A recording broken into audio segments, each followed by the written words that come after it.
welcome to Crypto Coders. This is our C++ tutorial series, and in this video we will be doing a practice question that I posted on YouTube 2 days ago. So this was our question. We had to write a C++ program that converts temperature from Celsius to Fahrenheit.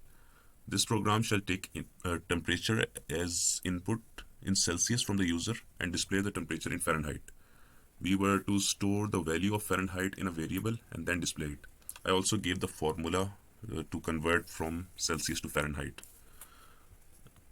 So let's get back to the VS Code, and in this video we will be writing the solution to that question, and we will be using concepts that we have learned so far, which includes data types, variables, operators, and user input. So let's start. I'll create a new file, pq1.cpp. This stands for practice question 1. So we'll write down the basic structure. So the two variables will be Fahrenheit and Celsius. We'll make them of float type because temperature can be in decimal points as well. Celsius and Fahrenheit. So first of all, we'll display a statement asking the user to enter the temperature in Celsius. Enter the temperature in Celsius, and we'll take the input from the user in Celsius, the Celsius variable that we declared. So now we'll write the formula to convert from Celsius to Fahrenheit, which will be stored in Fahrenheit.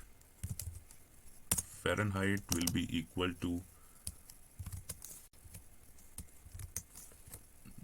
9 divided by 5 multiply by the value that will be stored in the Celsius variable, and this would be added to 32.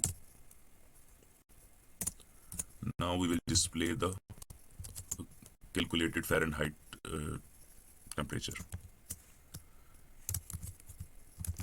Temperature in Fahrenheit is, and we'll display the Fahrenheit variable.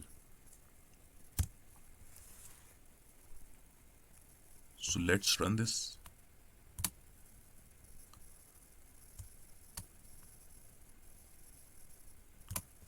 Enter the temperature in Celsius. If we enter 36, it gives us 68, which is not the correct answer.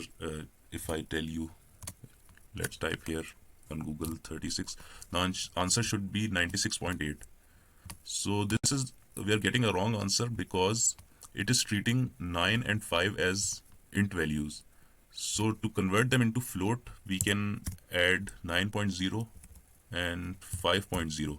If we do this, it will automatically consider these numbers as float, which will give us the correct answer. Now if we run it again, enter the temperature in Celsius. If we enter 36, it gives us 96.8. You can add a Fahrenheit this as well, or any other 50, for example. Temperature in Fahrenheit is 122 Fahrenheit. So this was a very simple solution. If you like the video, kindly hit the like button and subscribe to my channel. See you in the next video. Bye bye.